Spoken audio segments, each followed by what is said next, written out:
ठीक है, this is Mohit Sharma. कैसे हैं सब लोग? आई होप सो आप सब लोग जो बहुत अच्छे रहेंगे, अपनी तैयारी पे बढ़िया तरीके से लगे होंगे।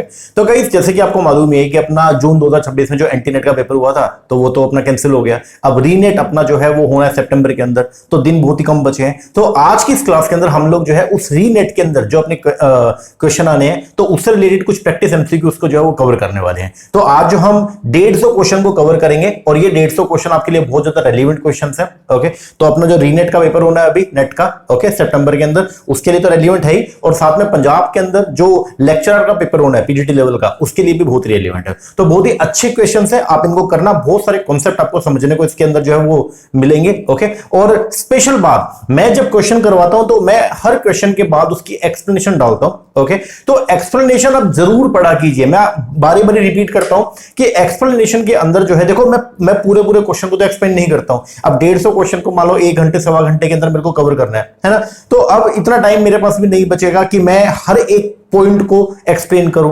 तो इसीलिए मैं ये चाहता हूं कि हर बच्चे को, क्योंकि मैंने एक्सप्लेनेशन डाल दी है, तो मैं उम्मीद करता हूं कि बच्चा उसको जरूर पढ़े। क्योंकि एक पॉइंट जो आंसर है वो तो मान लो हम डिस्कस कर लेंगे, बट जो आंसर नहीं है, जो रॉन्ग ऑप्शन थे, ओके, तो उनमें भी कई बार जो है वो नए नए कॉन्सेप्ट छिपे होते हैं। ओके, तो अगर आप उनको पढ़ के जाएंगे ना, तो आपको एग्जाम में और ज्यादा कॉन्सेप्चुअल क्लैरिटी मिलेगा। ठीक है ना जी, तो उसको जरूर कीजिएगा। तो आइए शुरुआत करते हैं अपने आज के इस सीरीज को। ओके, जिसके अंदर आज हम टोटल मिला के जो है वो क्या करने वाले हैं, 150 क्वेश्चन को डिस्कस करने वाले हैं। ओके, ये क्वेश्चन रेलिवेंट है अपने दोनों के लिए। दोनों का मतलब ये है, जो अपना रीनेट का पेपर होना है ओके सितंबर में, उसके लिए भी, और जो पंजाब के अंदर अपना पेपर होना है सितंबर के अंदर लेक्चरर का, उसके लिए भी। वैसे लेक्चरर का मॉक टेस्ट नंबर 4 है, और हमने जो पंजाब में लेक्चरर का पेपर होना है ओके पीजीटी स्कूल कैडर का, तो उसके लिए हम लोगों ने टेस्ट सीरीज एक स्टार्ट की हुई है, जिसके अंदर 20 मॉक हम आपको जो है प्रोवाइड करवाएंगे, और साथ में 2800 क्वेश्चन अलग से आपको और मिलने वाले हैं। तो अगर आप इंटरेस्टेड है, नीचे नंबर है, इस पर कॉल करके या व्हाट्सएप करके आप कोर्सेज की इंक्वायरी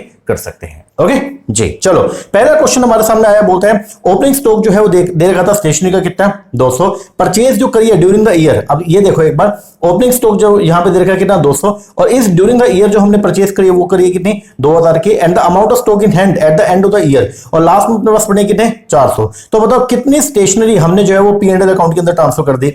200 पड़ी थी, 2000 और परचेज कर ली, तो हमने टोटल मिला के 2200, कितनी, 2200 स्टेशनरी जो है वो हमने क्या हमारे पास थी, और अब हमारे पास लास्ट में पड़ी कितनी, 400। तो 2200 में से 400 घटाएंगे तो बाकी बची कितनी, 1800। ये हमने क्या कर लिया, यूज कर लिया, इसको खर्च कर दिया हमने, इस स्टेशनरी को हमने ड्यूरिंग द ईयर यूज कर लिया। तो ये 1800 रुपए जाएंगे कहां पे, पी&एल अकाउंट के अंदर। ठीक है, तो आंसर क्या आएगा, 1800।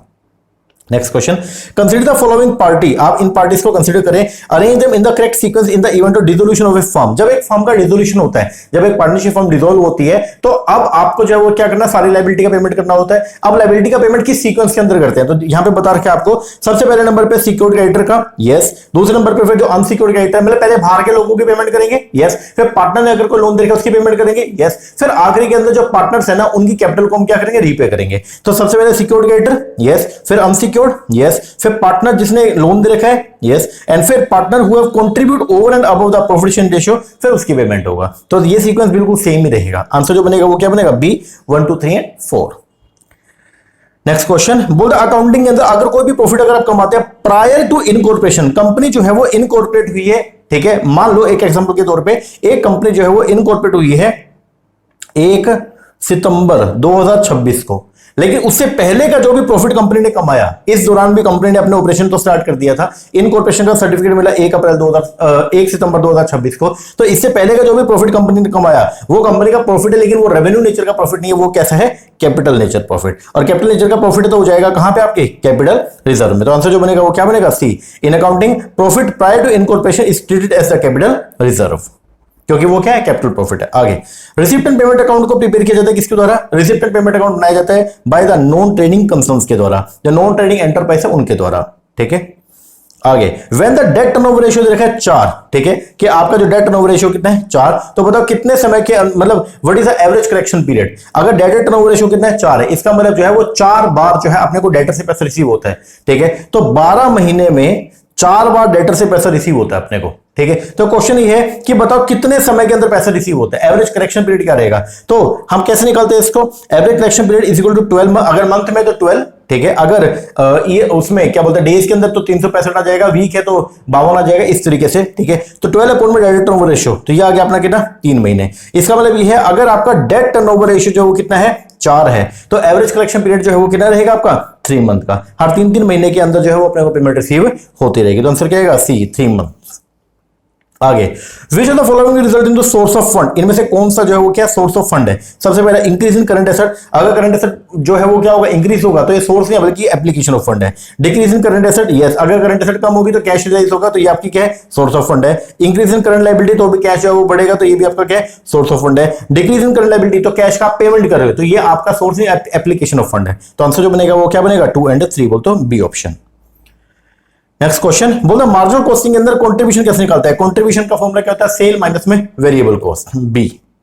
आगे, accounting information refer to only event which are concern with the business firm, बोलता है अकाउंटिंग इंफॉर्मेशन के अंदर वो सभी इवेंट आते हैं जो रिलेटेड है ओनली किससे बिजनेस फर्म से। ये बात एकदम क्या है करेक्ट है। फिर बोलता है accounting information is presented in the financial statement, ये बात भी एकदम क्या है करेक्ट है। दोनों की दोनों स्टेटमेंट आपकी क्या है ठीक है। आंसर क्या बनेगा बी।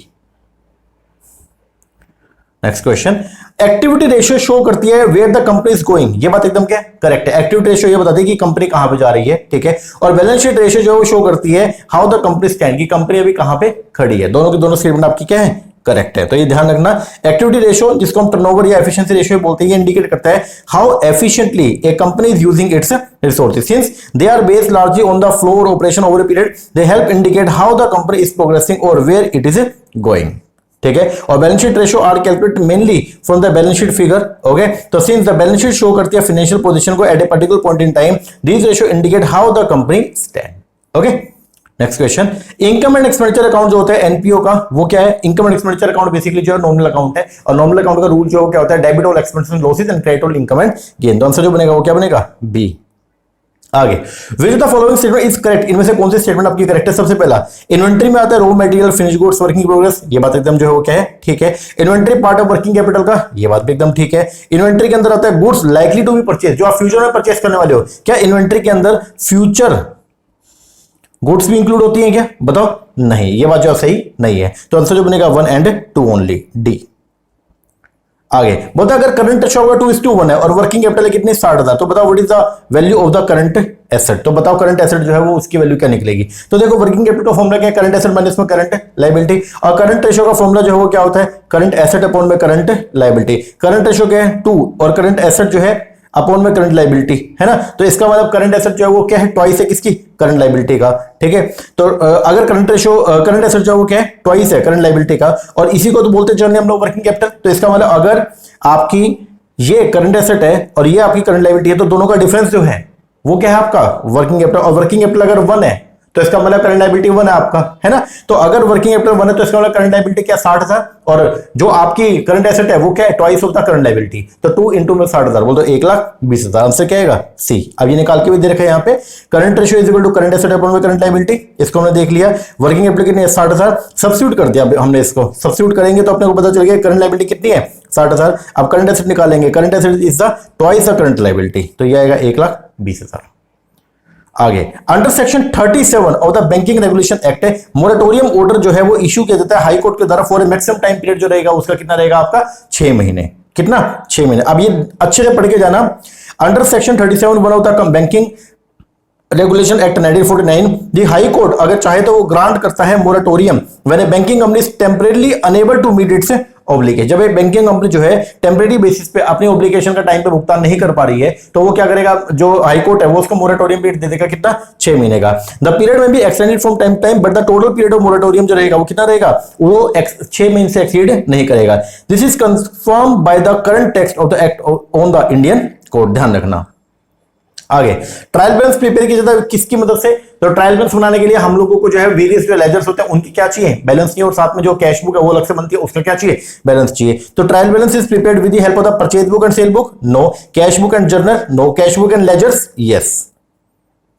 आगे, which the following is correct. अब यहां पे अकाउंटिंग इक्वेशन दे रखा है। अकाउंटिंग इक्वेशन का फॉर्मूला जो है वो क्या है asset is equal to liability plus में कैपिटल। अब बताओ liability is equal to asset plus capital, नहीं।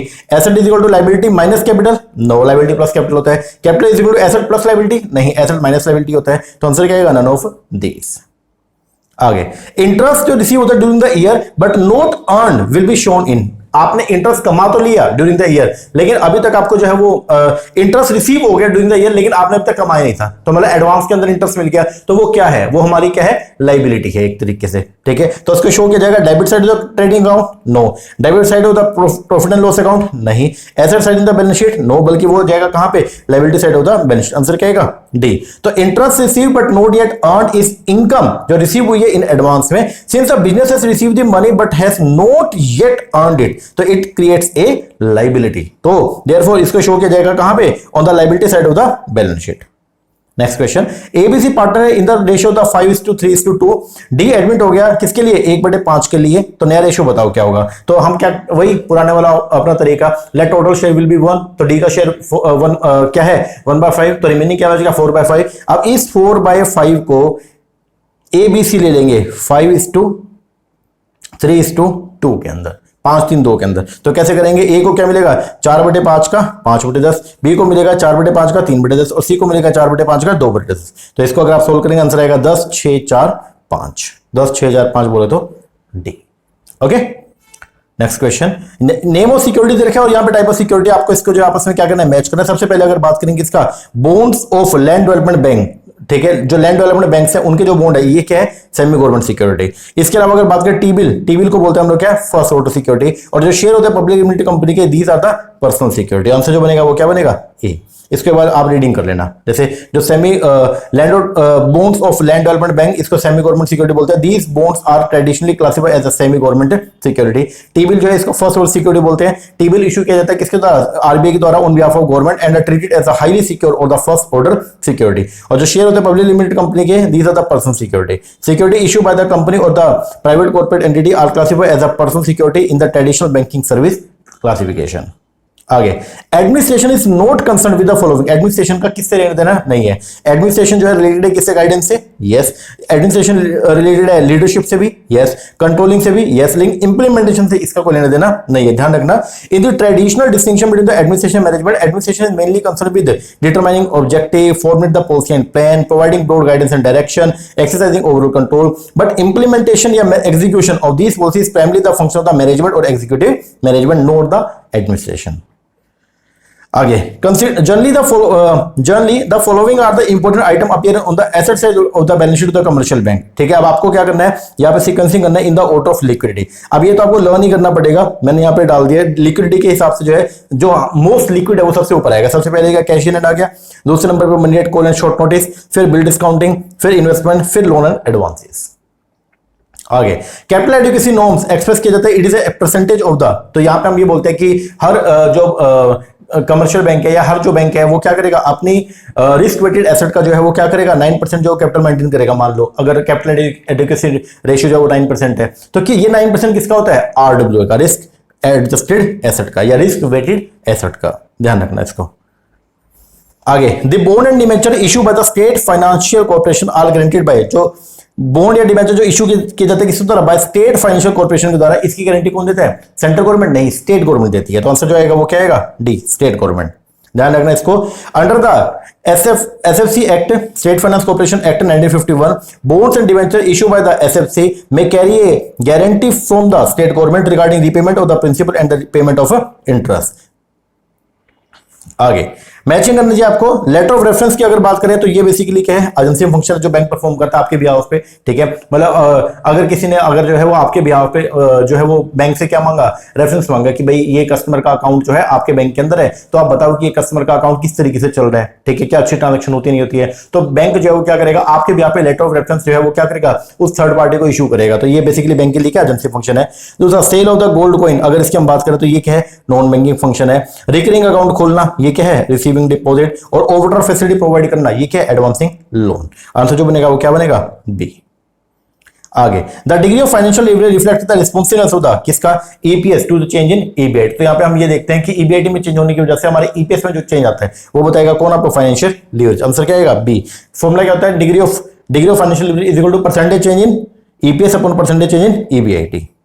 आगे, द ओवरऑल कैपिटलाइजेशन रेट बोलते K O and the cost of debt remain constant for all degree of the financial leverage. It is advocated by the NOI approach. जो NOI approach है वो ये बोलती है कि सारे कैपिटल स्ट्रक्चर जो वो क्या ऑप्टिमम होते हैं। इसका मतलब ये है कि ओवरऑल कॉस्ट ऑफ कैपिटल आपका हमेशा क्या रहेगा, सेम रहेगा। अगर ओवरऑल कॉस्ट ऑफ कैपिटल जो वो क्या रहेगा, सेम रहेगा, तो सारे के सारे जो कैपिटल स्ट्रक्चर है वो क्या ऑप्टिमाइज किए हैं, ठीक है ना। तो overall capital structure and the cost of debt जो कांस्टेंट रहते हैं कहां पे, एनओआई अप्रोच के अंदर। क्योंकि जैसे जैसे आप जो क्या करोगे, चीपर डेट का बेनिफिट उठाओगे, मतलब जैसे जैसे आप डिग्री लीवरेज को क्या करोगे, बढ़ाओगे, तो वैसे वैसे कॉस्ट ऑफ इक्विटी बढ़ती रहेगी। तो एक तरफ जो आपको चीपर डेट का बेनिफिट मिल रहा था ना, वो पूरा का पूरा खत्म हो जाएगा क्या करने में, एक्स्ट्रा पेमेंट करने में, किसको, कॉस्ट ऑफ इक्विटी वाले को, ठीक है। इसीलिए आपका ओवरऑल कॉस्ट ऑफ कैपिटल जो है हमेशा क्या रहेगा, कांस्टेंट रहेगा।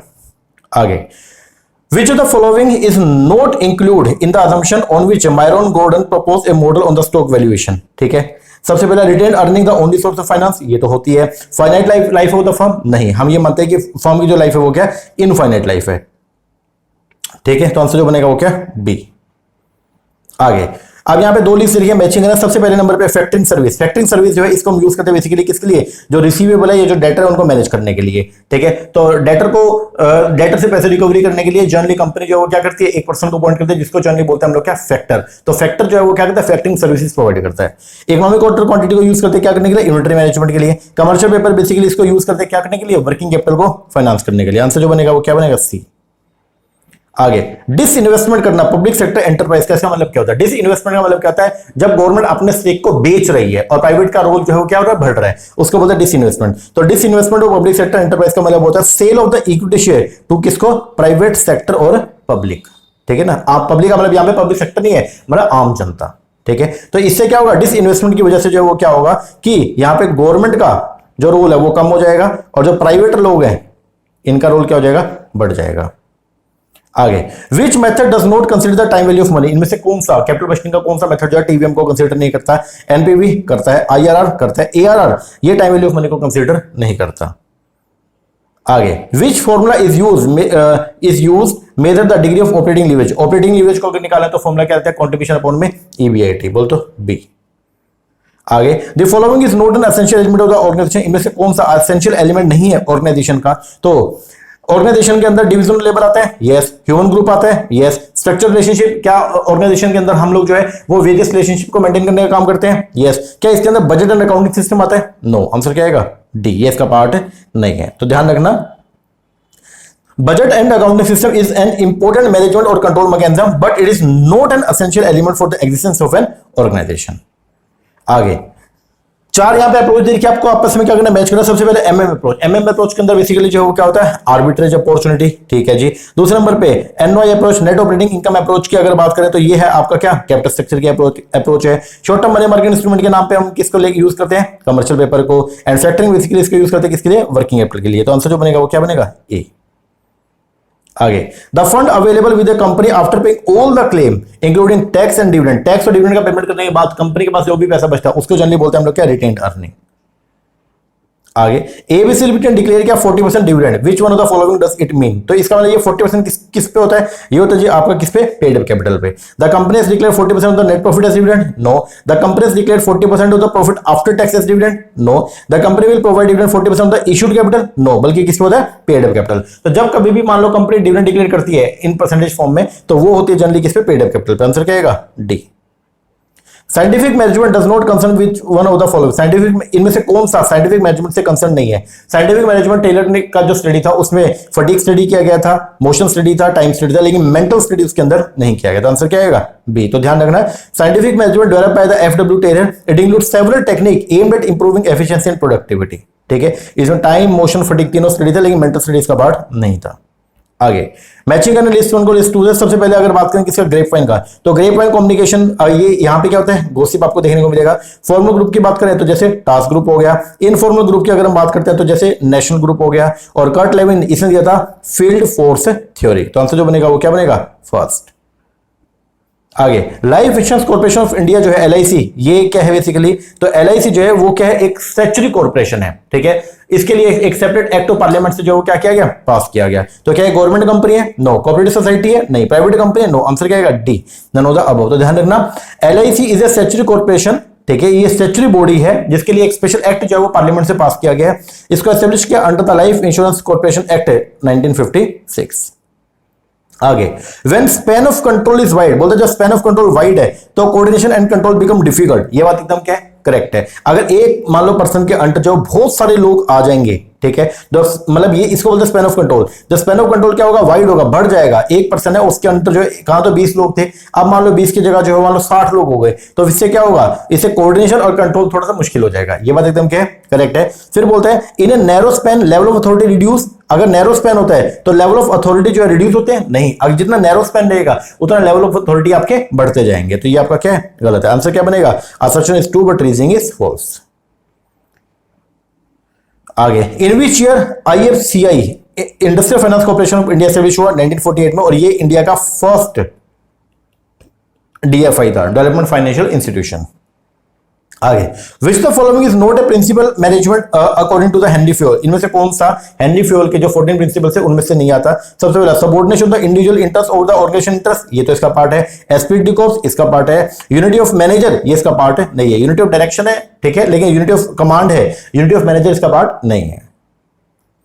आगे, दो स्टेटमेंट आपको देखिए। सबसे पहले बोलता है strategies necessarily need to be change over time. Assertion में बोलता है पहले कि स्ट्रेटजी के लिए जो है वो जरूरी है कि उसको हम लोग जो है वो क्या करेंगे, चेंज करेंगे over time to suit the environmental change. मतलब बदलते एनवायरमेंट को के हिसाब से सूट करने के लिए हम स्ट्रेटजी को लगातार जो है वो क्या करते थे, चेंज कर देते हैं। ये बात एकदम क्या है, करेक्ट है। क्योंकि एक स्ट्रेटजी जो आपने अडॉप्ट किया वो हर एनवायरमेंट के अंदर सूटेबल हो ऐसा पॉसिबल नहीं है, क्योंकि एनवायरमेंट के डायनेमिक है। अगर एनवायरमेंटल फोर्सेस के अंदर चेंज होगा तो आपको अपने स्ट्रेटजी में भी चेंज करना पड़ेगा। यस। दूसरा, टू रिमेन कॉम्पिटिटिव, अगर आपको कॉम्पिटिटिव बने रहना है तो ऑर्गेनाइजेशन डेवलप दो strategy that create value for the customer. तो ऑर्गेनाइजेशन जो है उसको ऐसी स्ट्रेटजी डेवलप करनी पड़ेगी जो वैल्यू प्रोवाइड करेगी इसको कस्टमर को। ये बात भी एकदम क्या करेक्ट है। तो आंसर क्या है, both assertion reasoning are correct. Which the following is not true about the proactive planning? इनमें से कौन सी बात सही नहीं है प्रोएक्टिव प्लानिंग को लेकर के? तो पहला बोलता है way of thinking about manage the future is, ये तो बात सही है। प्रोएक्टिव प्लानिंग के लिए प्रोएक्टिव प्लानिंग को हम इसीलिए करते हैं। दूसरा, यहां पे हम एंटिसिपेट करते हैं फ्यूचर में होने वाली कंडीशंस को। यस। इसमें हम रिएक्ट करते हैं एक्सटर्नल इवेंट, नहीं, यहां पे रिएक्टिंग नहीं बल्कि पहले से हम जो है वो क्या करते हैं, अनुमान लगा के बैठते हैं। ठीक है ना, ध्यान रखना। Reacting to external event is more characteristic of the reactive planning. ठीक है, ये प्रोएक्टिव का पार्ट नहीं है। Where decision are made in response to change rather than in anticipation of them. आगे, which the following is not a characteristic, इनमें से कौन सा कैरेक्टरिस्टिक नहीं है किसका, नॉन प्रोग्राम डिसीजन।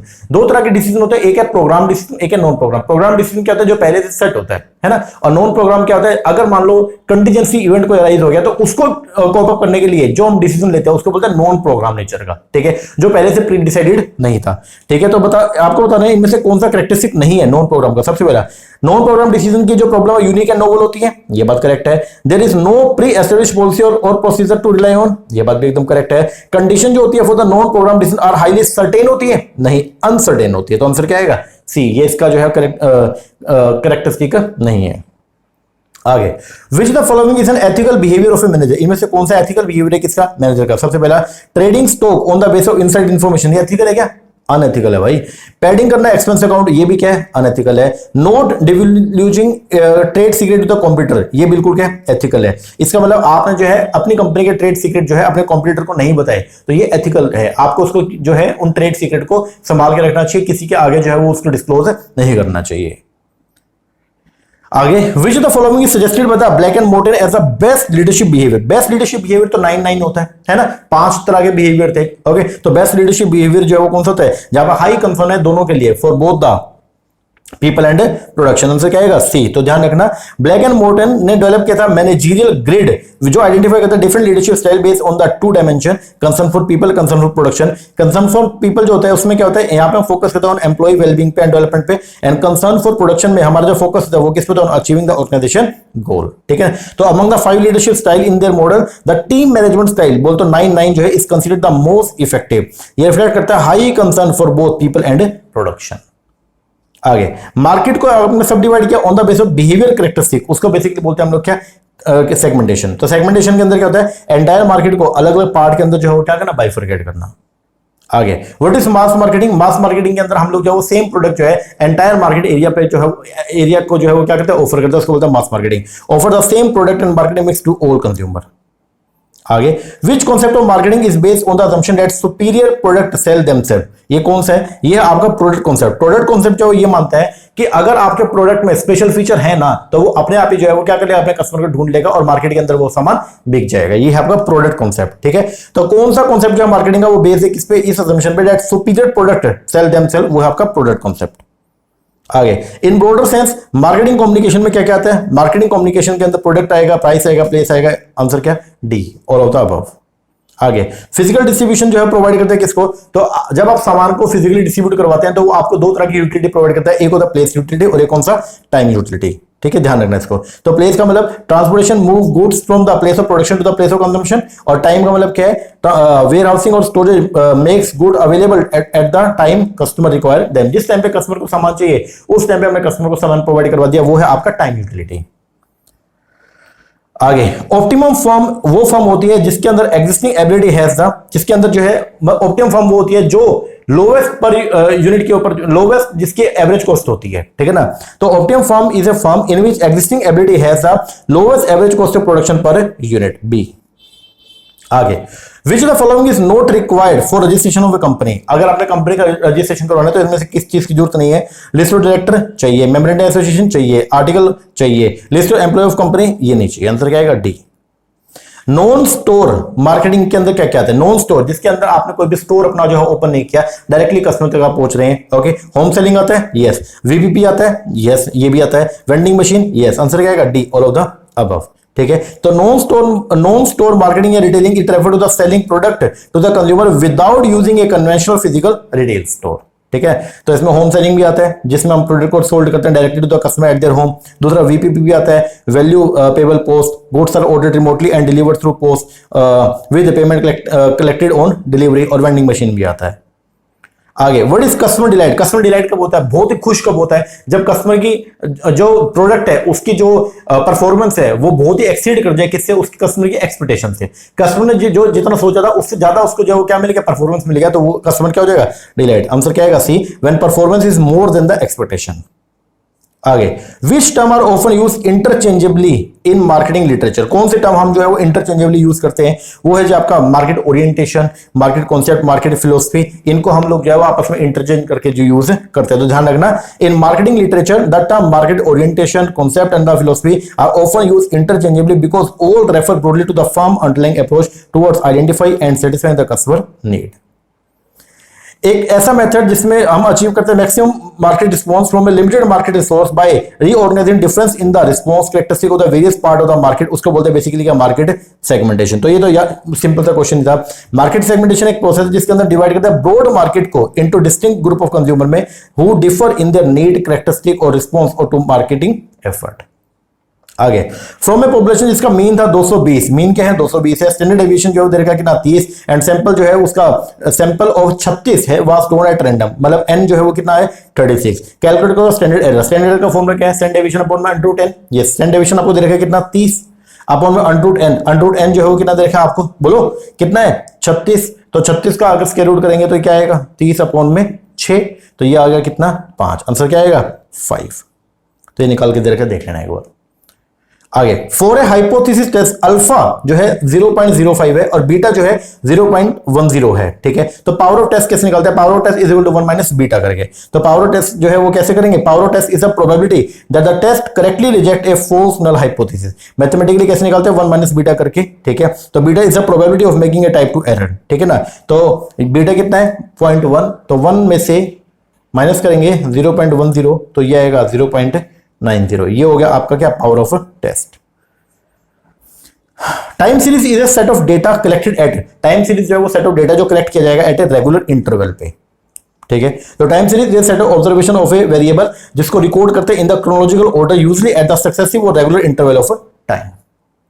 आगे, given the following data calculate करो regression coefficient x on y। Pearson का कोरिलेशन कोएफिशिएंट दे रखा है 0.8, मतलब पॉजिटिव 0.8 दे रखा है। ठीक है, regression coefficient y on x जो दे रखा है कितना? 0.8 है। Choose the correct answer. तो फॉर्मूला देखो, r का जो कोरिलेशन का फॉर्मूला है वो क्या होता है? r is equal to under root bxy into byx। Yes, और अगर r को मैं स्केलिंग कर दूंगा तो यहां से ये मेरा जो वो है रूट, ये स्क्वायर रूट जो है खत्म हो जाएगा। यस, तो अब मैंने यहां पे जो है वो क्या कर दिया, अंडर रूट को खत्म करने के लिए इसका स्केलिंग कर दिया। अब ये क्या है, आर दे रखा है 0.8, तो इसका स्केलिंग हो गया is equal to B X Y दे रखा है, बी एक्स वाई अपने को निकाला और बी वाई एक्स दे रखा है 0.8। इसको आप सोल्व करेंगे तो बी एक्स वाई ये आएगा आपका 0.8। ये सोल्व करके मैंने यहां पे दिखा रखा है, एक बार देख लेना। ओके, चलो आगे। Which kind of test from the following option is the right test to use when the hypothesis for testing are stated as? अगर hypothesis ये बोला है population mean is equal to, या तो equal है to the sample mean, ठीक है, और दूसरा population mean is not equal to the sample mean, ठीक है। अगर not equal है, ठीक है, अगर not equal है तो इसका मतलब जो है वो क्या हो गया कि मोर देन भी हो सकता है, लेस देन भी हो सकता है ना। तो ऐसे केस में जो है वो आपका जो टेस्ट रहेगा वो कैसा रहेगा, टू टेल। कैसा रहेगा, टू टेल। तो ध्यान रखना, नल हाइपोथेसिस क्या है कि पॉपुलेशन मीन जो है वो इक्वल है हाइपोथेसिस के, और अल्टरनेट क्या है कि पॉपुलेशन मीन इक्वल नहीं है। तो यहां पे जो की एक्सप्रेशन है वो क्या है, नॉट इक्वल टू, ठीक है। When the alternate hypothesis uses not equal, difference in both direction are considered, mean में भी सिग्निफिकेंटली हायर और मीन में भी सिग्निफिकेंटली लोअर। तो यहां पे therefore a two tail test is appropriate. आगे, the step in data processing are given below. Data को प्रोसेस करने के स्टेप यहां पे आपको 5 स्टेप जो दे रखे हैं। Choose the correct sequence of step in data processing from the following option. सबसे पहले डेटा प्रोसेसिंग के लिए हम लोग डेटा को इकट्ठा करते हैं, बोलते डेटा को कैप्चर करेंगे, सी। डेटा कैप्चर करने के बाद आप डेटा का वैलिडेशन करेंगे, बी। वैलिडेशन के बाद आप डेटा को स्टोर करेंगे, ए। स्टोरेज के बाद डेटा को अगर कोई चेंज करा तो उसको मैनिपुलेट कर लेंगे डेटा को, ई। और आखिरी के अंदर जो है हम क्या करेंगे, रिपोर्ट जनरेशन, डी। तो आंसर जो बनेगा वो क्या बनेगा, 4। एक्सप्लेन करके बता रखे वो रीडिंग कर लेना। आगे, द लॉ ऑफ स्टेट जो ये बोलता है कि moderately large number of item अगर आप चूज करेंगे at a random from a large group possess the characteristic of the larger group, तो इसको बोलते हैं हम क्या, law of statistical regularity, B. तो लॉ ऑफ स्टैटिस्टिकल रेगुलरिटी ये बोलता है that moderately large number of item अगर आप उसको रैंडमली सिलेक्ट करते हैं फ्रॉम ए लार्ज ग्रुप से, इट टेंड टू पोजेस कि उसके अंदर वो सेम कैरेक्टरिस्टिक देखने को मिलेंगे ग्रुप के from which they are selected, ठीक है। In simple term, properly selected random sample tend to represent the population. आगे, एक डिस्ट्रीब्यूशन जहां पे value of arithmetic mean is maximum है as compare to the median mode, उसको बोलते हैं हम लोग क्या, पॉजिटिव स्क्यूड डिस्ट्रीब्यूशन। तो पॉजिटिव स्क्यूड डिस्ट्रीब्यूशन के अंदर जो है वो क्या होता है आपका, in positive skewed distribution mode is less than median is less than mean. तो मीन की वैल्यू सबसे क्या होती है, हाईएस्ट होती है, ठीक है। और नॉर्मल डिस्ट्रीब्यूशन के अंदर क्या होता है, तीनों कोइंसाइड होते हैं, मीन मीडियन मोड तीनों बराबर होते हैं। आगे, productivity does not concern with the following. Productivity का किससे लेना देना नहीं है। प्रोडक्टिविटी जो है रिलेटेड है किससे, ऑप्टिमम लेवल परफॉर्मेंस, प्रोडक्टिव बढ़ेगी। मिनिमम एक्सपेंडिचर करेंगे, प्रोडक्टिव राइज होगी। कोऑर्डिनेटेड रिसोर्स है, प्रोडक्टिव बढ़ेगी। मैक्सिमम प्रॉफिट, इसका लेना देना इससे नहीं है। तो ध्यान रखना, productivity is concern with achieving the optimum level of performance by using the coordinated resources efficiently and keeping expenditure input as low as possible. Maximum profit however is primary financial objective होता है business का and is not the direct concern of productivity. आगे, organisation chart जो है may be prepared excluding one of the following way. Organisation chart जो आप prepare करते हो टॉप डाउन बेसिस पे करते हो, यस। लेफ्ट टू राइट भी करते हैं, सर्कुलर भी करते हैं, लेकिन डाउन टॉप ये कभी भी नहीं होता। तो ध्यान रखना, organisation chart are commonly prepared in the following form. Top down भी होता है, लेफ्ट टू राइट भी होता है, सर्कुलर होता है, लेकिन down top chart is not a standard method of preparing an organisation chart. आगे, कंज्यूमर प्रोटेक्शन एक्ट पहली बार जो है इनिशिएट किया अपने इंडिया के अंदर किसके द्वारा, उस टाइम के जो प्रधानमंत्री थे अपने राजीव गांधी के द्वारा, by the former prime minister Rajiv Gandhi. ध्यान रखना। आगे, एमआरटीपी एक्ट जो है अपने फोर्स के अंदर आया था कब, 1 जून 1970 को। एमआरटीपी एक्ट 1969 और ये आया कब, 1 जून 1970 को फोर्स के अंदर आ गया था। आगे, one among the following is known as the father of scientific management, किसको बोलते हैं, एफडब्ल्यू टेलर को। The following is not the basic element of the process of delegation। इनमें से कौन सा बेसिक एलिमेंट नहीं है प्रोसेस ऑफ डेलीगेशन का। क्या डेलीगेशन के अंदर हम लोग असाइनमेंट करते हैं ड्यूटी को साइन करने का काम करते हैं, यस। और उस ड्यूटी को पूरा करने के लिए जो नेसेसरी अथॉरिटी वो भी हम देने का काम करते हैं, यस। क्या उससे जो है ऑब्लिगेशन भी क्रिएट होती है, यस। क्या यहाँ पे डेलीगेशन के अंदर परफॉर्मेंस ऑफ ऑब्लिगेशन भी आता है क्या, नहीं, ये इसका पार्ट है, नहीं है, ध्यान रखना। Performance of obligation is the execution of the delegated task, not a basic element of the delegation process itself. ध्यान रखना। आगे, which among the following is a part of management process. इनमें से कौन सा पार्ट है किसका, मैनेजमेंट प्रोसेस का। तो मैनेजमेंट के अंदर बेसिकली स्पैन ऑफ कंट्रोल होता है, ये सिर्फ मैनेजमेंट में नहीं आता। अथॉरिटी रिस्पॉन्सिबिलिटी ऑर्गेनाइजिंग का पार्ट है। इवैल्यूएशन एंड कंट्रोल ये बेसिकली पार्ट है किसका, मैनेजमेंट प्रोसेस का। Management process consist of the function perform by the manager to achieve the organisation objective, like planning हो गया, ऑर्गेनाइजिंग हो गया, स्टाफिंग हो गया, डायरेक्टिंग हो गया, कंट्रोलिंग, इवैल्यूएशन हो गया। Evaluation and control is directly a part of the management process. Who among the following is the profounder of the theory Z, तो थ्योरी जेड जो किसने दिया था, विलियम आउची ने। कन्वेंशन ऑफ रॉ मटेरियल, जब आप कन्वर्ट करते हैं रॉ मटेरियल को किसमें, फिनिश गुड्स में, ये फंक्शन है किसका, इंडस्ट्री का। तो इंडस्ट्री के अंदर बेसिकली हम लोग क्या करते हैं, रॉ मटेरियल को कन्वर्ट करने का काम करते हैं किसमें, फिनिश गुड्स में। विच फैक्टर इज असेंशियल है for the localisation of the industry, तो इंडस्ट्री के लोकलाइजेशन के लिए कौन सा फैक्टर असेंशियल है, पावर रिसोर्स होना चाहिए। अगर यहाँ पे पावर रिसोर्स अवेलेबल है तो इंडस्ट्री यहीं पे एस्टेब्लिश हो जाएगी, ठीक है। अगर अच्छी लेबर यहाँ पे अवेलेबल है तो इंडस्ट्री यहीं पे लोकेटेड हो जाएगी। क्लाइमेट फैक्टर अगर फेवरेबल है तो इंडस्ट्री यहीं पे लोकेट हो जाएगी। तो आंसर क्या है, D, all of the above. आगे, in sole proprietorship business the liability जो होती है सोल प्रोप्राइटर की, वो क्या होती है, लिमिटेड है, अनलिमिटेड होती है। क्या होती है, अनलिमिटेड। एक minute रुकिएगा।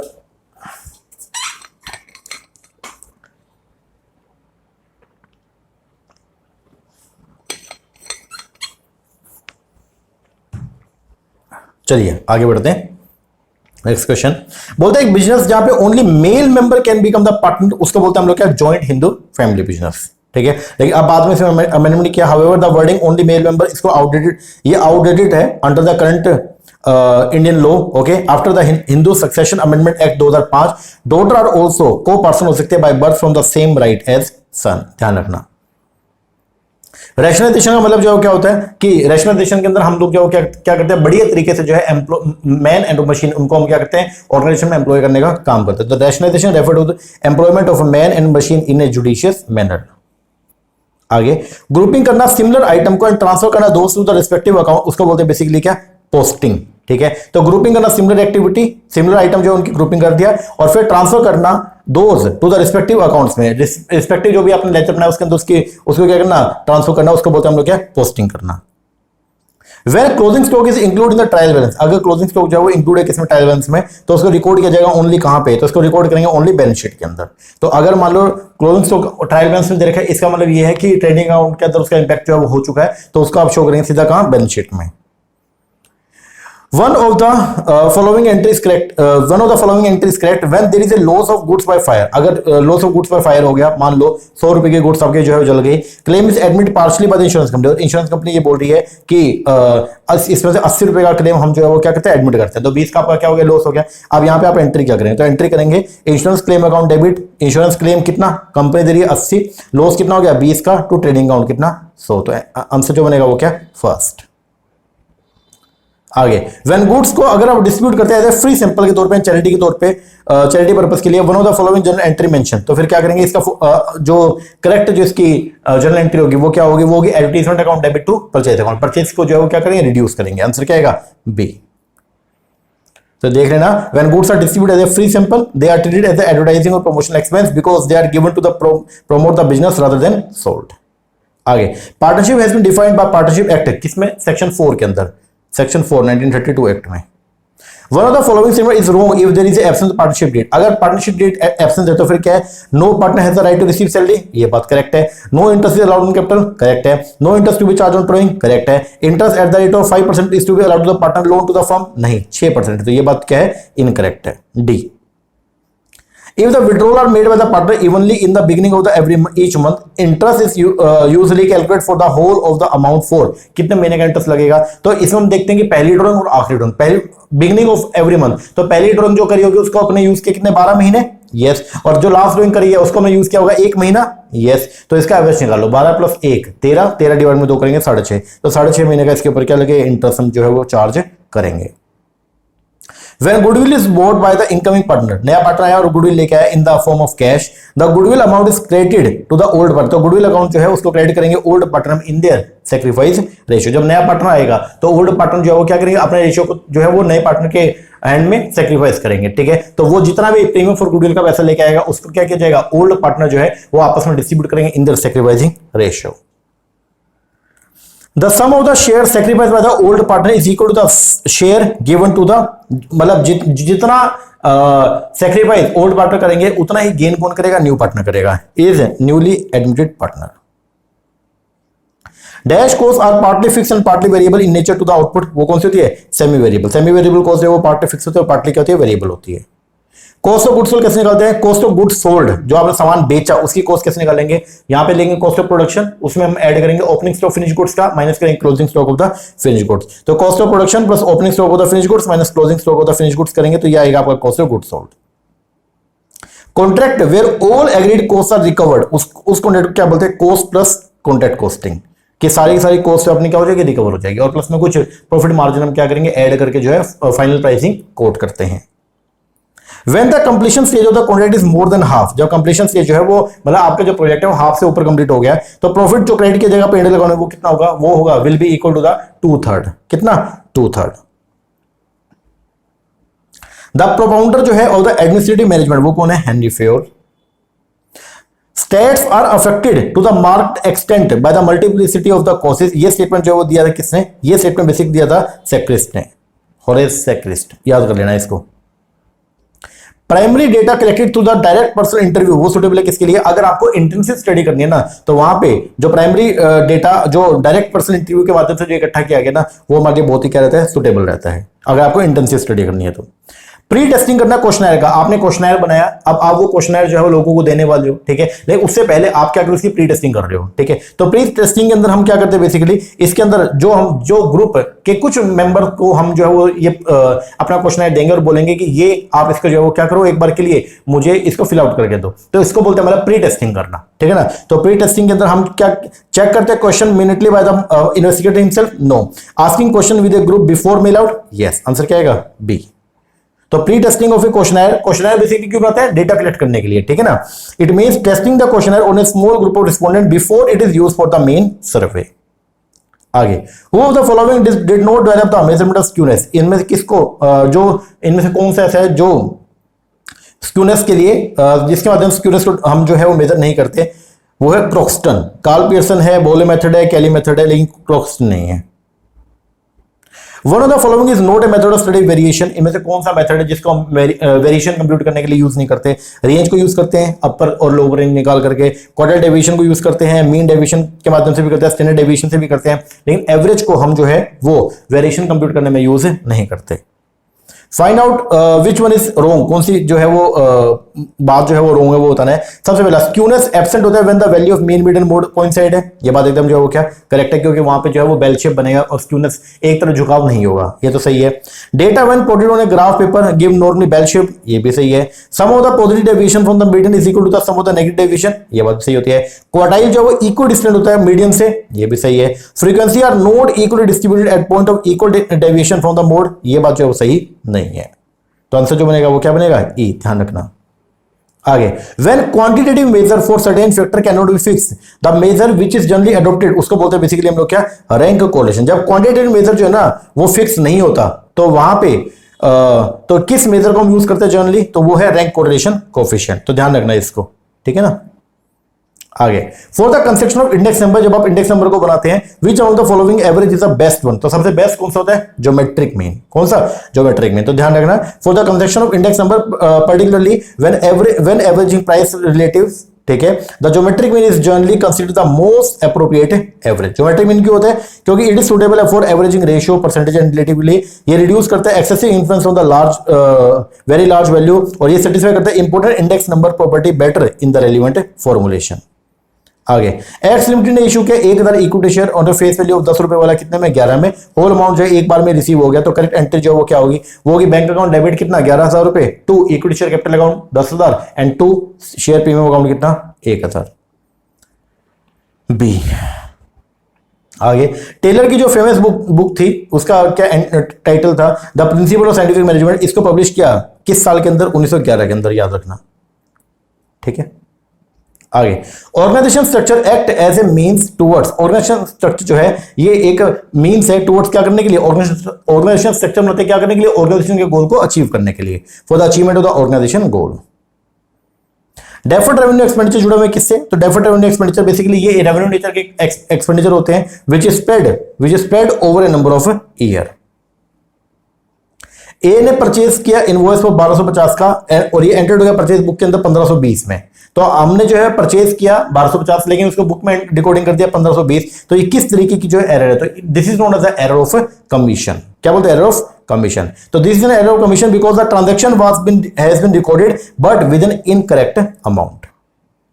The surplus credit balance of the share premium account, उसको ट्रांसफर करते हैं किसमें, कैपिटल रिजर्व में। तो शेयर प्रीमियम अकाउंट का जो बैलेंस होता है उसको हम ट्रांसफर करेंगे कहां पे, कैपिटल रिजर्व अकाउंट में, सी। ऑपरेटिंग कॉस्ट मेथड जो इसको यूज करते हैं किसके लिए, तो ऑपरेटिंग कॉस्ट मेथड को हम यूज करते हैं किसके लिए, ऑपरेटिंग कॉस्ट ट्रांसपोर्ट इंडस्ट्री के लिए जनरली। तो ध्यान रखना, operating cost also known as the service costing, it is used by organization that provide services rather than manufacture physical product.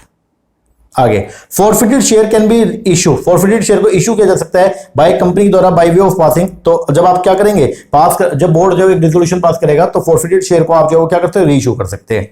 Forfeited share can be issue by company by way of passing A board of director resolution.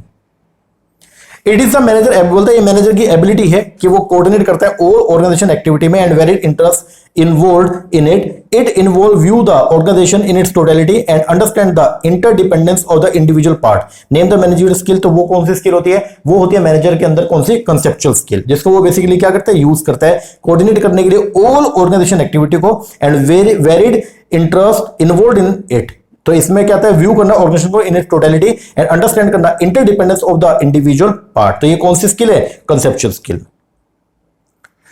Which of the following statement is false about the sole proprietorship? सबसे पहला, sole trader is the monarch होता है business का, yes। क्या sole जो proprietor होता है क्या उसका कंप्लीट कंट्रोल होता है बिजनेस पे, yes। The proprietor personal property को यूटिलाइज कर सकते हैं when the business is in loss, yes। इसलिए बोलते हैं ना कि सोल प्रोप्राइटर की जो लायबिलिटी अनलिमिटेड होती है, yes। द प्रोप्राइटर की knowledge and skill in the various field like production, finance, marketing leads to better functioning, नहीं, ये इसकी क्या लिमिटेशन है कि एक अकेला बंदा है तो उसकी जो नॉलेज है वो उतनी ज्यादा नहीं होती है। तो ये इसकी बल्कि एडवांटेज नहीं बल्कि क्या है, लिमिटेशन है इसकी, ठीक है, ये गलत है। आगे, what is the unique role of IDBI, industrial development bank of India का यूनिक रोल बताओ जो अलग है किससे, फ्रॉम अदर डेवलपमेंट बैंक से, ठीक है जी। सबसे पहला, ये सब्सक्राइब कर the direct to the issue of share and debenture made by the industrial concern, yes, ये तो नॉर्मल बैंक भी करते हैं। दूसरा, ये लोन ग्रांट करता है कंपनीज को जो रिपेबल होगा 8 से 10 साल, ये नॉर्मल बैंक भी करते हैं। ये अंडरटेक करता है underwriting of the public issue of the share and debenture made by the company, ये नॉर्मल बैंक भी करते हैं। ये प्रोवाइड करता है financial assistance direct to the industrial unit as well as a refinance loan भी देता है granted by the other financial institution, नहीं, ये बाकी बैंक नहीं करते। बाकी बैंक जो है इंडस्ट्रियल यूनिट को लोन तो ग्रांट करता है लेकिन रीफाइनेंस फैसिलिटी कभी प्रोवाइड नहीं करते, जबकि आईडीबीआई जो है वो क्या करता है, रीफाइनेंस फैसिलिटी करता है। रीफाइनेंस का मतलब ये होगा आईडीबीआई जो है वो पैसा देगा किसको, कमर्शियल बैंक को, और कमर्शियल बैंक आगे जो है पैसा देते हैं किसको, इंडस्ट्री को, ठीक है। तो ये जो है ये एक ऐसा फीचर है जो आईडीबीआई को अदर कमर्शियल बैंक से जो अलग करता है। आगे, if a particular partner of A firm represent करता है that another person is also a partner of the firm, वो ये रिप्रेजेंट करता है कि दूसरा पर्सन जो पर्सन है ना वो भी फर्म का पार्टनर है। And if such a person does not disclaim the partnership relationship, और दूसरा पर्सन अगर मान लो इसके लिए मनाई नहीं करता, ठीक है, even after coming to know about it, तो उस पर्सन को बोलते हैं पार्टनर बाय होल्डिंग आउट। क्या बोलेंगे, पार्टनर बाय होल्डिंग आउट। जैसे अगर ए जो है वो बोल रहे हैं बी को कि बी मतलब ए सी के आगे बोल रहा है कि बी जो हमारा पार्टनर है, ठीक है, और बी इसके लिए मना नहीं करता, तो सी मान लेगा कि बी जो है वो क्या है, पार्टनर है इस फॉर्म के अंदर, और इसको क्या, इसको बोलेंगे पार्टनर बाय होल्डिंग आउट। आपके एक्शन ऐसा दर्शाया। आगे, which of the following factor does not influence the choice of organization at the time of starting a business unit? तो जब आप एक किसी बिजनेस यूनिट को स्टार्ट कर रहे हो तो किस तरीके का आप चॉइस ऑफ ऑर्गेनाइजेशन आप सिलेक्ट करोगे, तो उनमें से कौन सा ऐसा फैक्टर है जो जिसका इन्फ्लुएंस नहीं पड़ता। पहला, गवर्नमेंट कंट्रोल एंड रेगुलेशन, ये तो आपका फैक्टर है, ठीक है, इसको हम देखते हैं। Extent of risk and liability, ये भी हम देखते हैं। Area of operation of the business, ये भी देखते हैं। इंक्रीज इन टैक्सेबिलिटी, इसको हम कंसीडर नहीं करते। तो किस तरीके का जो चॉइस ऑफ ऑर्गेनाइजेशन हमारी कैसे रहेगी, मतलब कैसे हम सिलेक्ट करेंगे, उसके लिए इस चीज को हम कंसीडर नहीं करते हैं। आगे, dash consist of buying and selling commodity और सिक्योरिटी और other property in the hope of profit from anticipate change of value, उसको बोलते हैं बेसिकली क्या, स्पेकुलेशन। आगे, इन विच ईयर सेबी जो है बिकम ए ऑटोनोमस बॉडी कब बना, 1992 में, जब सेबी का एक्ट जो है वो पार्लियामेंट से पास किया गया। What does the term underwriting mean, underwriting का मतलब कहता है जब यहां पे हम जो अंडरराइटर है वो अंडरटेकिंग देता है कि आप पब्लिक इशू लेके आओ, अगर पब्लिक परचेस नहीं करेगी तो मैं आपके शेयर को परचेस कर लूंगा। Undertaking to subscribe to the share debenture if public subscription is not adequate. Who state, किसने ये बात बोली कि business is not merely money chasing but it also should aim at serve the community, ये बोलता है हेनरी फोर्ड ने। Under which of the following corporation does the RBI Reserve Bank of India come, तो RBI क्या registered company है, नहीं। Chartered company है, no. Government company है, नो। क्या एक स्टैट्यूटरी कंपनी है, यस। इसके लिए स्पेशल एक्ट जो है वो पार्लियामेंट से पास किया हुआ है।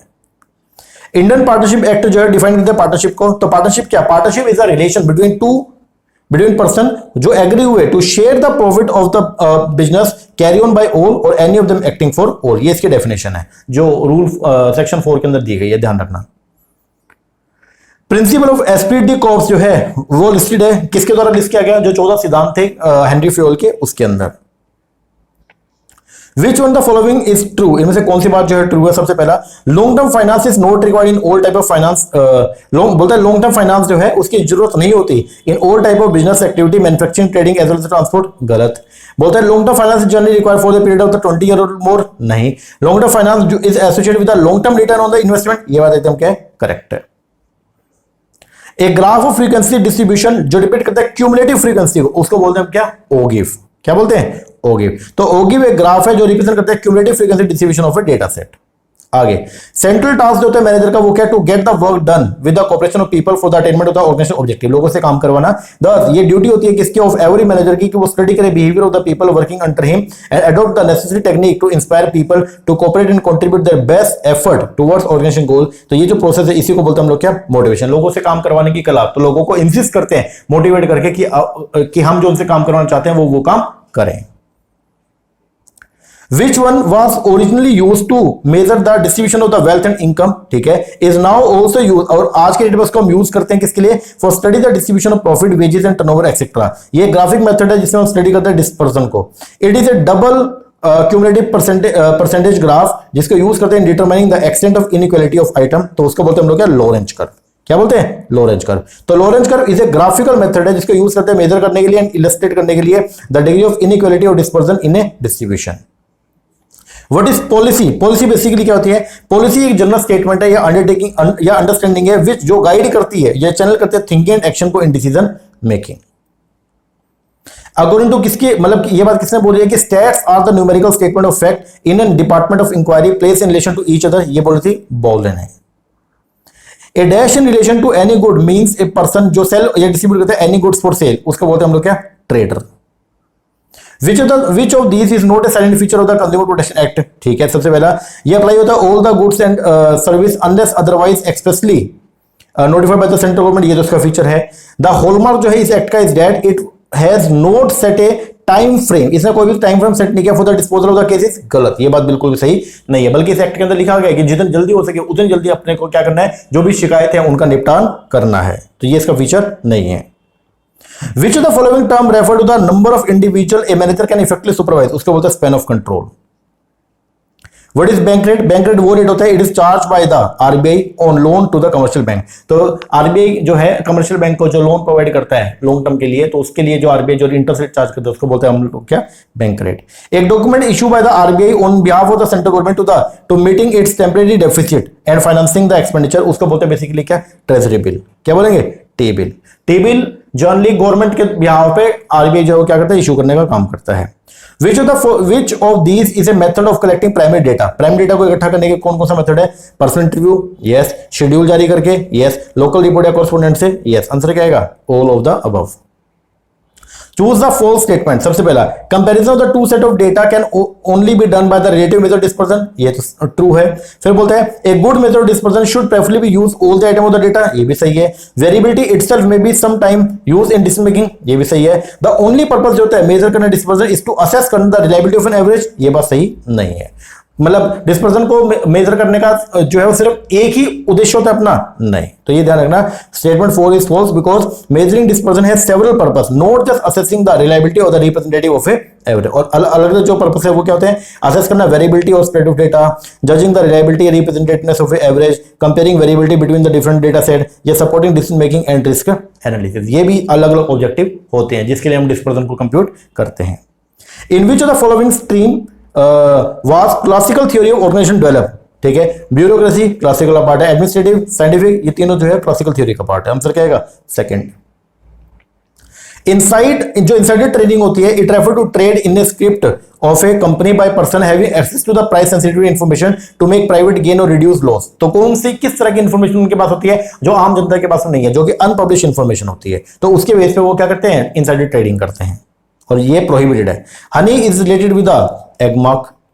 किससे रिलेटेड है? एग मार्क। तो Agmark is the certification mark used in India for agriculture product including honey to indicate the product meet prescribe quality and grading standard. Hallmark किसके लिए? Gold and other precious metal jewellery के लिए, ISI industrial product के लिए, egg mark agriculture product के लिए, और अमूल जो है वो क्या है? डेयरी ब्रांड है।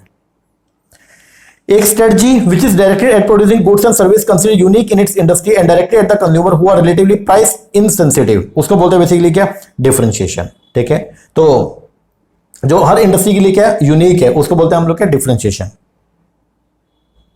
What is speciality goods? Speciality goods क्या होती है? स्पेशलिटी गुड्स जो है it is a class of consumer goods with perceived unique characteristic such that consumer are willing to spend special effort to buy them. ठीक है, उसको बोलते हैं हम लोग क्या, आपका speciality goods. Which of the following statement about the price elastic demand is correct? कौन कौन सी बात जो है प्राइस इलास्टिक डिमांड के बारे में करेक्ट है? सबसे पहला, price elastic demand is a measure of how much the quantity demand of the goods. बिल्कुल ये बात एकदम करेक्ट है। Good respond to the change in the price of that good, की प्राइस में चेंज होने पर डिमांड में जो इंपैक्ट होता है वो प्राइस इलास्टिक बताता है। Yes, price elasticity of demand is computed as a percentage change in the quantity demanded divided by the percentage change in price, ये भी सही है। Price elasticity of demand in the long run would be different from that of the short run. Yes, दोनों में अलग अलग होती है, तो तीनों की दोनों बातें एकदम क्या करेक्ट है regarding the price elasticity of demand. Read the situation given below and classify करो। A customer walk into a general merchant shop and while buying Dove soap discover किया उसने that he can get a stainless steel spoon free, मतलब उसको जो है एक steel का जो है चम्मच भी फ्री मिल सकता है अगर वो इसके साथ में संतूर का जो सोप है वो भी बाय कर ले। तो उसने वो क्या किया, संतूर का जो सोप था वो भी क्या कर लिया, बाय कर लिया। तो बताओ ये क्या है? ना तो ये एडवर्टीजमेंट, ये it is neither advertisement nor publicity. ठीक है ना, ये ओनली एक मेथड है किसका, सेल्स प्रमोशन का। आगे, what is known as the process to divide the total market for a product or service into several smaller group में, इसको बोलते हैं basically market segmentation such that the member of each group are similar with respect to the factor that influence demand, क्या बोलते हैं, market segmentation. पेसल जो analysis होता है उसके अंदर एल जो स्टैंड करते हैं किसके लिए, लीगल। दो स्टेटमेंट देखिए, सबसे पहला the channel of distribution, channel of distribution जो एक नेटवर्क होता है इंस्टीट्यूशन का जो परफॉर्म करता है variety of interdicted and coordinate function in the movement of goods from the producer to consumer, ये बात एकदम जो है वो क्या करेक्ट है। चैनल ऑफ डिस्ट्रीब्यूशन में ये होता है ना कि सामान किस तरीके से प्रोड्यूसर से कस्टमर तक पहुंचेगा, ये उसमें हेल्प करते हैं। फिर बोलता है most producer do not sell good direct to the consumer, they make use of variety of intermediate, जिसको मिडलमैन बोलते हैं। ये जो मिडलमैन है who take title to the goods और असिस्ट करते हैं ट्रांसफर करने में title of the goods so as they move from producer to the consumer, ये बात भी एकदम क्या करेक्ट है और ये करेक्टली इसको एक्सप्लेन भी कर रहा है। तो आंसर जो बनेगा वो क्या बनेगा, फर्स्ट। दोनों की दोनों स्टेटमेंट आपकी करेक्ट है and reasoning is the right explanation of assertion. A person जो रिपोर्ट करता है unethical practice by their employer to the outsider, बाहर के लोगों को बता रहा है कि भाई मेरा एम्प्लॉयर जो है वो सही काम नहीं करता, उसको बोलते हैं विसल ब्लोवर।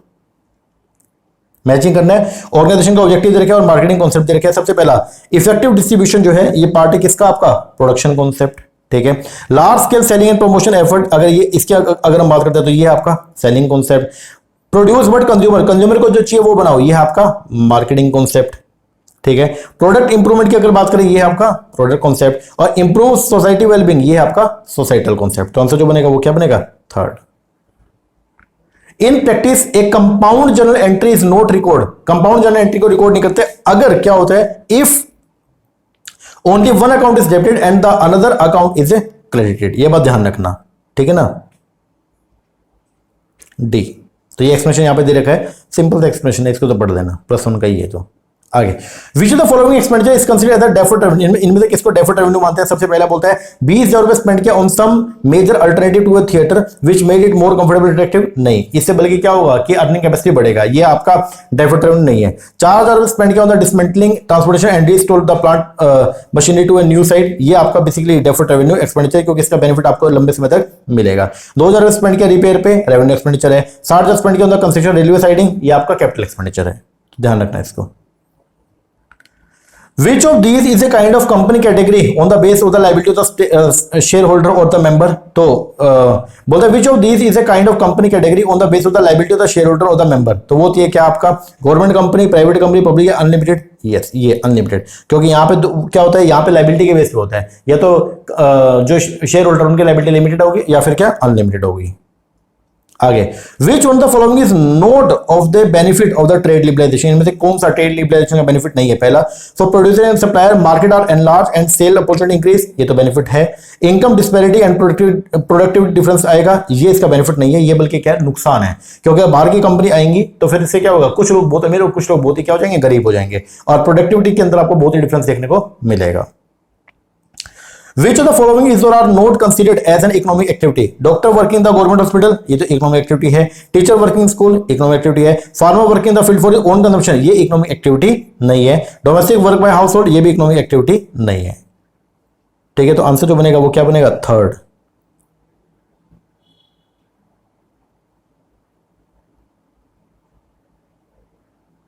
थर्ड और फोर्थ दोनों ही हैं. तो यहां पे दे रखा है अगर कुछ भी ना हो